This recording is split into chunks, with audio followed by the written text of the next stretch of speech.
Selamat pagi para siswa kelas 9 di mana saja kalian berada. Jumpa lagi dalam pelajaran pendidikan agama Katolik bersama Pak Kusviantono dari SMP Santo Carolus, Surabaya. Saling bantu, saling jaga. Cari ilmu di rumah saja. Mari anak-anak sekalian, kita awali kegiatan pembelajaran pendidikan agama Katolik dan budi pekerti dengan berdoa terlebih dahulu. Dalam nama Bapa dan Putra dan Roh Kudus, amin. Ya Tuhan, kami mengucap syukur atas segala berkat dan rahmat yang boleh kami terima pada hari ini. Hadirlah, terangilah pikiran kami dengan Roh Kudus-Mu, agar kami dapat belajar agama dengan sungguh-sungguh, sehingga kami dapat mengembangkan hidup kami yang penuh rasa syukur berkat kemurahan-Mu. Tuhan, semoga berkat bimbingan dan terang Roh Kudus-Mu, kami mampu menghargai sesama kami. Kami mampu menghargai kehidupan yang Kau berikan kepada kami. Akhirnya ya Tuhan, segala usaha dan rencana kami persembahkan kehadirat-Mu, karena Engkaulah Tuhan penyelamat kami. Amin. Dalam nama Bapa dan Putra dan Roh Kudus. Amin. Baiklah anak-anak, kita sudah mengawali dengan doa dan diingatkan oleh Pak Gus. Jangan lupa membawa catatan, buku tulis untuk mencatat hal-hal penting. Pelajaran yang lalu kita sudah mempelajari tentang manusia memiliki martabat yang luhur.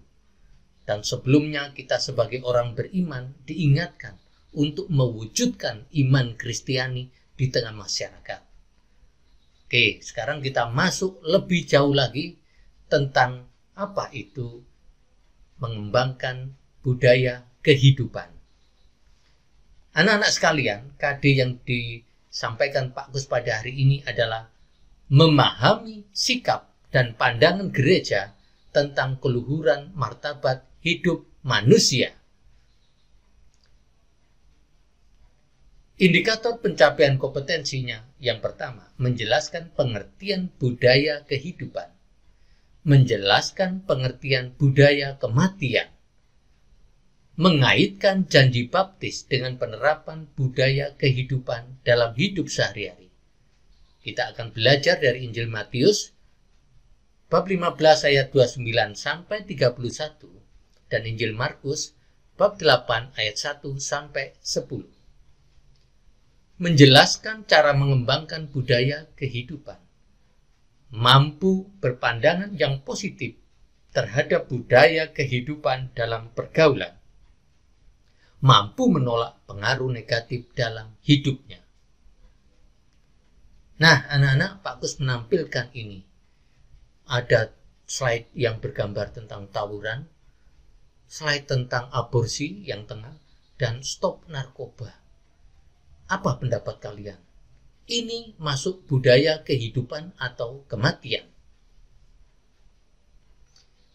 Nah, selanjutnya Pak Gus juga menampilkan slide berikut ini. Ada adik bayi yang senang membaca buku, yang di tengah berdoa, dan yang ketiga adalah bagaimana para siswa, remaja, anak-anak seusiamu ikut mengembangkan tunas-tunas muda untuk tumbuhan baru agar bersemai.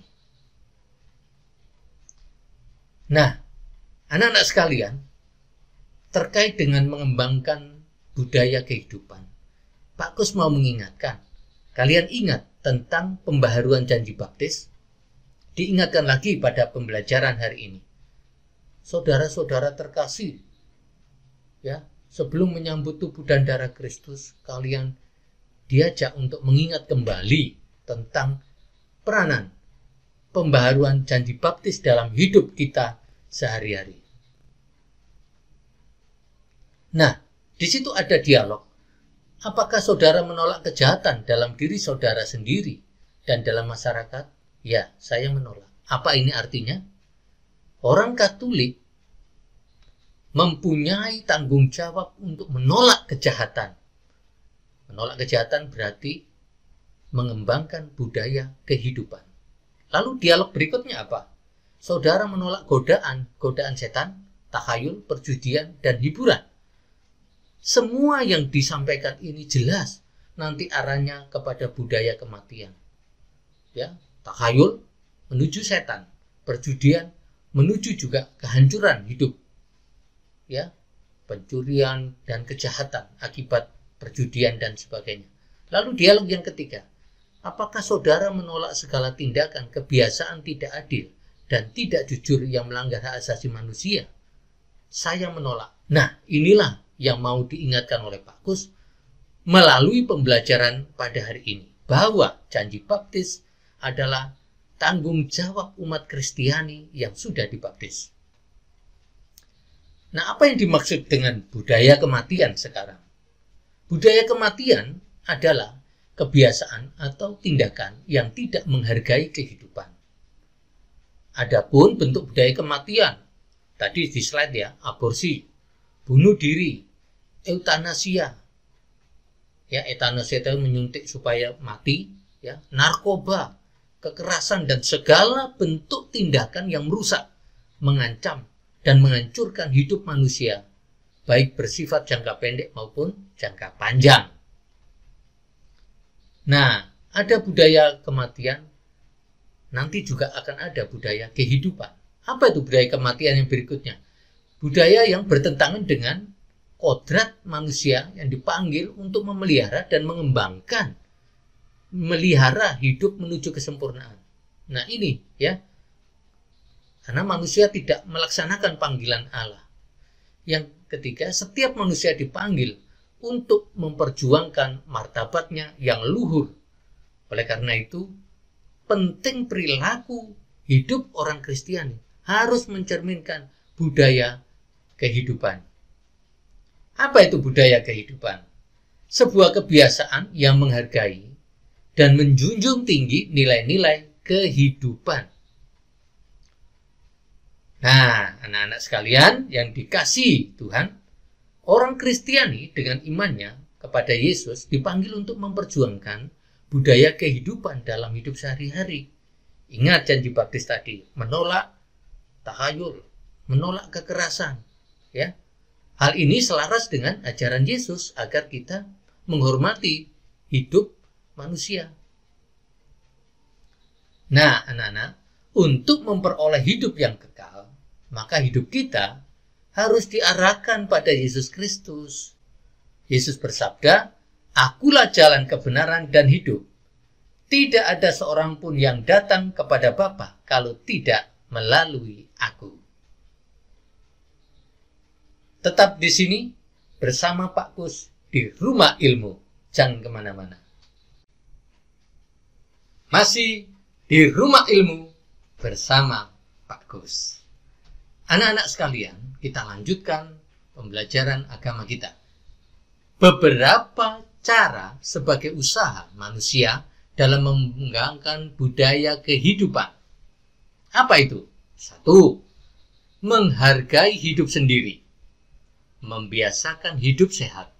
Contohnya, makan dengan pola 3J. Ini hidup sehat loh ya, hidup sendiri. Jumlahnya. Jadi kalian tidak bisa seenaknya makan jumlahnya banyak. Tidak bisa. Kalau mau hidup sehat. Jadwal. Ada makan pagi, makan siang, makan malam. Ya. Kemudian jenisnya. Jangan terlalu banyak protein atau terlalu banyak lemak. Itu juga tidak seimbang nanti gizi di dalam tubuh kita. Ya. Nah, yang kedua, menghargai hidup orang lain. Nah, kalau tadi menghargai diri sendiri, nah sekarang keluar menghargai hidup orang lain. Contoh, memberi makan orang yang kelaparan, membantu orang yang terkena bencana alam. Ini salah satu slide ini menggambarkan temanmu. Ketika bisa menghargai diri sendiri, dia bisa menghargai orang lain. Kita tidak bisa juga bisa menghargai diri sendiri, tapi kepada orang lain tidak bisa. Bukan ini tujuannya. Jadi, dengan kamu mampu menghargai diri sendiri, bisa merasakan bagaimana rasanya lapar, maka kamu bisa merasakan jika orang lain juga lapar. Maka gambar ini menunjukkan bagaimana teman-temanmu peduli terhadap sesama. Yang ketiga, manusia memiliki kesadaran akan hidup yang diberikan Allah. Inilah manusia. Beda dengan ciptaan Allah yang lain. Kalau ciptaan Allah yang lain, tumbuhan dan binatang, tidak bisa memiliki kesadaran itu. Karena apa? Karena hanya manusia yang diberi akal budi, hati nurani, dan kehendak bebas. Ya, oleh karena itu, dia melalui akal budinya dan kehendak bebas serta hati nuraninya mampu menghormati sesamanya. Ingat kalian, ketika masih SD, kalian pasti diminta menghafal 10 perintah Allah. Pak Kus ambil satu saja yang terkait dengan mengembangkan budaya kehidupan. Apa itu? Perintah Allah yang kelima. Jangan membunuh. Apa maksudnya? Allah hendak menegaskan bahwa manusia harus menghargai dan menghormati hidupnya. Hidupnya sendiri harus dihargai dan sesamanya. Nah, anak-anak, firman Allah kelima ini, jangan membunuh, menjadi dasar bagi manusia untuk membela kehidupan. Yuk, kita baca kitab suci bersama-sama ya, bersama Pak Kus dari Injil Matius bab 5 ayat 21 sampai 22. Peristiwanya begini. Kamu telah mendengar yang difirmankan kepada nenek moyang kita, jangan membunuh. Siapa yang membunuh harus dihukum. Tetapi aku berkata kepadamu, setiap orang yang marah terhadap saudaranya harus dihukum. Siapa yang berkata kepada saudaranya kafir, harus dihadapkan ke mahkamah agama. Dan siapa yang berkata jahil, harus diserahkan ke dalam neraka yang menyala-nyala. Nah, apa yang dimaksudkan semuanya ini, anak-anak? Dari ayat yang disampaikan pada Injil Matius tadi, kita mau menegaskan bahwa membunuh itu berarti membuang sesama dari persaudaraan manusia. Ya, bukan saja secara fisik ya, ada yang membunuh karakter sekarang ini disebut. Membuang manusia dari persaudaraan manusia. Ya, kalau ada bullying terhadap agama tertentu, ya ini yang tidak baik. Ya. Maka kita yang mendapat pengetahuan yang benar, kita harus saling menghargai satu sama lain. Hidup bersaudara itu lebih enak. Nah, kita lanjutkan. Budaya kehidupan itulah yang dikehendaki Allah. Apa itu tadi? Budaya kehidupan, kebiasaan-kebiasaan yang baik, yang menghargai, yang mencintai, yang mengasihi satu sama lain. Dari slide ini, Pak Kus mau menonjolkan apa? Bapak Paus mencium anak yang sakit. Dari mana? Dari segala penjuru dunia. Sedangkan yang di sampingnya itu apa? Bapak polisi membawa celurit besar itu, anak-anak. Karena mereka sedang apa? Tawuran. Yang satu mengembangkan budaya kehidupan, yang satu justru mengarah kepada budaya kematian. Apa itu? Kekerasan yang bisa mengakhiri hidupnya dengan cara apa? Pembunuhan. Anak-anak, Yesus memberikan pengajaran kepada para muridnya. Yang pertama, tetap mengasihi walau dimusuhi. Yang kedua, menerima orang lain sebagai saudara. Yang ketiga, tidak mengucilkan atau memfitnah. Ini perhatikan ya anak-anak ya. Yesus memberikan pengajaran, tetap mengasihi walau dimusuhi. Tidak mudah memang, tetapi orang Kristiani harus menunjukkan cintanya yang lebih besar dalam hidup bermasyarakat. Menerima orang lain sebagai saudara.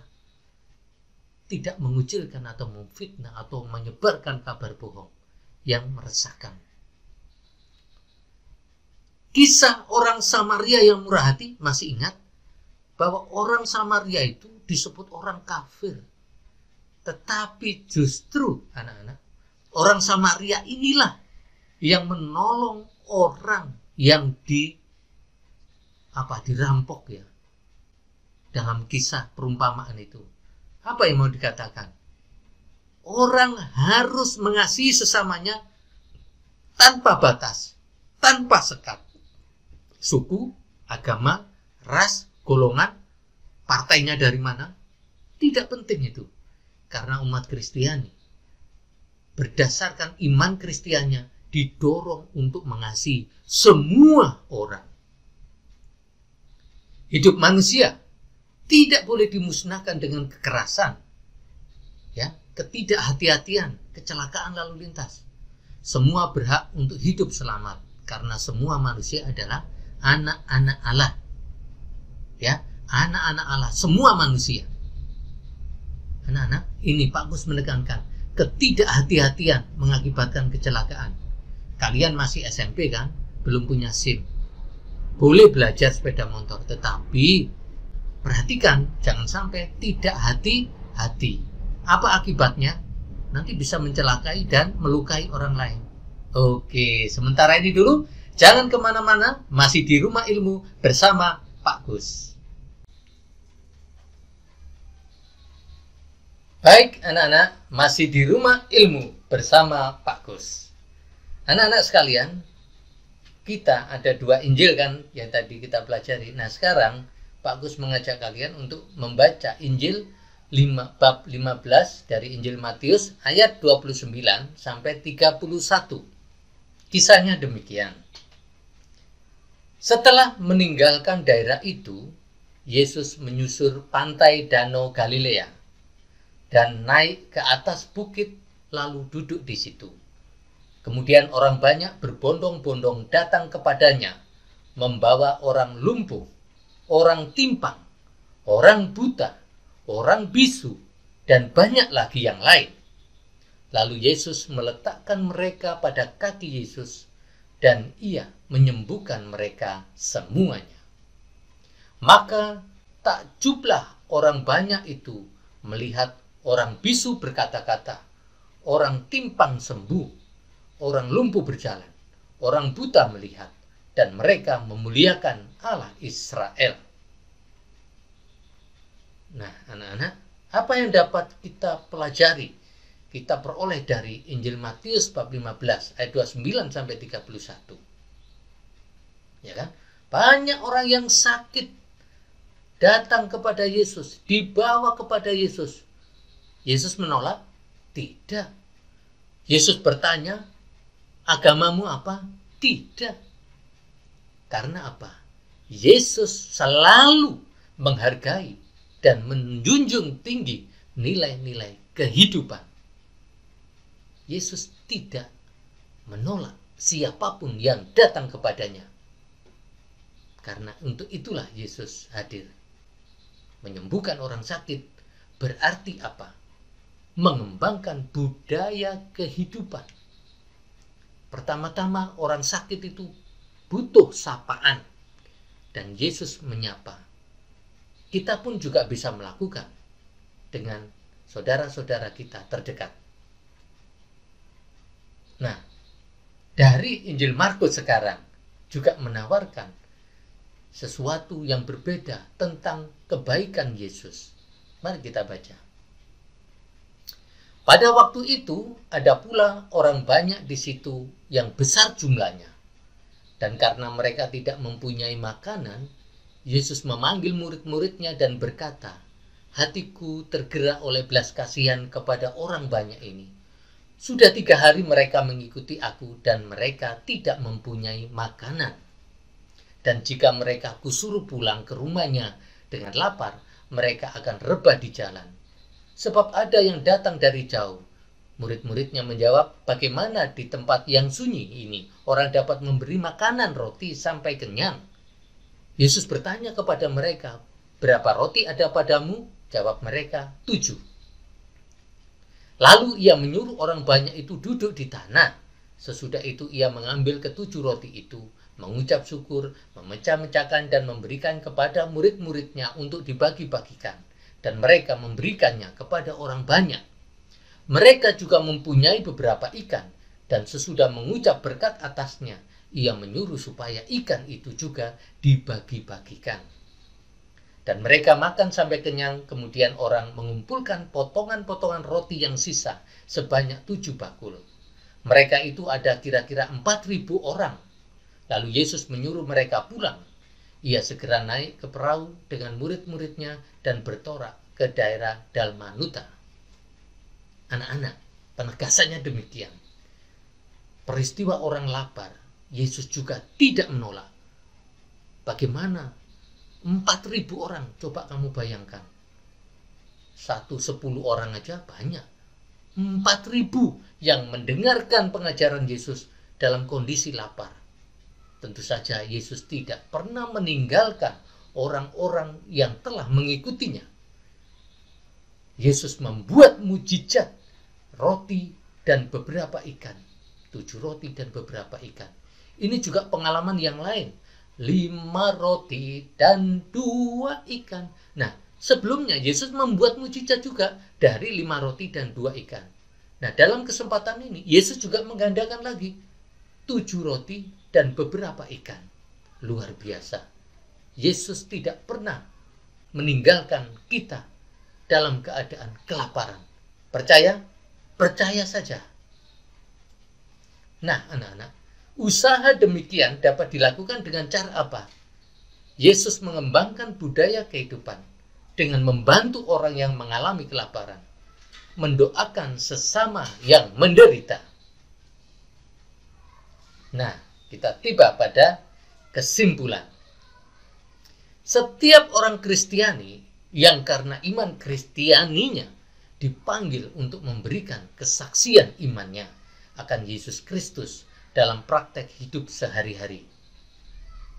Anak-anak, masa pandemi ini masa yang sulit, masa yang membutuhkan kedisiplinan, kesabaran. Pertanyaan Pak Kus, kalian sebagai anak-anak Katolik, apakah kalian disiplin dengan sikap-sikapmu yang selama ini? Apakah kalian disiplin dalam mengikuti pembelajaran jarak jauh? Ataukah kamu berpikir, guruku tidak tahu saja aku mengikuti pembelajaran dengan sungguh-sungguh atau tidak? Gak penting, seenaknya. Nah, jangan lupa, Bapak Ibu Guru, anak-anak punya cara untuk melihat kesungguhanmu. Ya, dengan cara apa? Mengisi absen. Sudah kalian mengisi absen dengan setia? Nah, apakah kalian juga melakukan, mengerjakan tugas-tugas yang diberikan oleh Bapak Ibu Guru? Nah, apakah juga kalian mengikuti ulangan dan hasilnya yang sudah dibagi dengan nilai yang baik, tuntas, ataukah ada yang remedi? Nah, anak-anak, hasil jeripayahmu itu kelihatan di sini.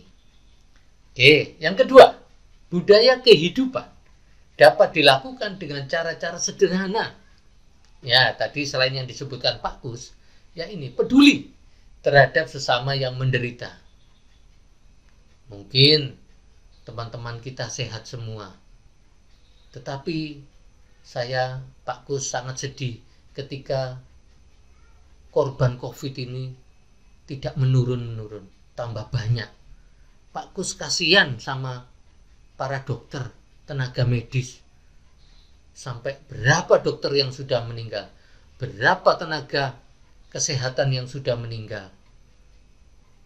Kalau kalian disiplin, tetap di rumah, jaga kesehatan, protokol kesehatan, Pak Kus sangat bangga. Itu pun kalian sudah menunjukkan kesaksian iman kalian. Memberikan kata-kata semangat kepada orang yang putus asa. Nah, ini jangan lupa, penting kata-kata kita. Jangan bullying terus terhadap teman. Menolak pengaruh yang negatif dalam pergaulan sehari-hari. Ya. Jangan bergaul dengan teman yang tidak baik. Ya, nanti terpengaruh kamu. Ya, berperan aktif dalam kegiatan di masyarakat. Ini sudah jelas. Nah, penugasan ya, anak-anak. Yang pertama, Jelaskan pengertian budaya kehidupan. Jelaskan pengertian budaya kematian. Jelaskan relevansinya janji baptis dalam kehidupan sehari-hari. Pesan Injil yang dapat kalian petik dari Injil Matius bab 15 ayat 29 sampai 31 dan dari Injil Markus bab 8 ayat 1 sampai 10. Berikutnya, jelaskan cara mengembangkan budaya kehidupan. Nah, yang keenam, coba kalian merumuskan mutu terkait budaya kehidupan. Menunjukkan cara menolak pengaruh negatif dalam pergaulan sehari-hari. Oke. Nah, anak-anak sekalian, penugasan sudah diberikan kepada Pak Gus. Saya harapkan kalian sungguh-sungguh mengerjakan sehingga hasilnya nanti memuaskan. Oke, terima kasih. Mari kita akhiri kegiatan PJJ pada pagi hari ini dengan berdoa. Dalam nama Bapa dan Putra dan Roh Kudus. Amin. Tuhan Allah Bapa yang penuh kasih, kami telah menimba pengetahuan dari pelajaran pendidikan agama Katolik dan budi pekerti. Kami harus rajin belajar, kami juga harus menghargai sesama kami. Sebagai orang Kristiani, kami harus mengembangkan budaya kehidupan dengan cara-cara yang sederhana yang dapat kami lakukan. Dengan mengasihi sesama, dengan menghormati mereka, menyapa, sehingga satu sama lain merasa senang dalam pertemanan. Tuhan, kami unjukkan doa yang sederhana ini dalam nama-Mu, karena Engkaulah Tuhan penyelamat kami, kini dan sepanjang masa. Amin. Dalam nama Bapa dan Putra dan Roh Kudus. Amin. Sampai jumpa.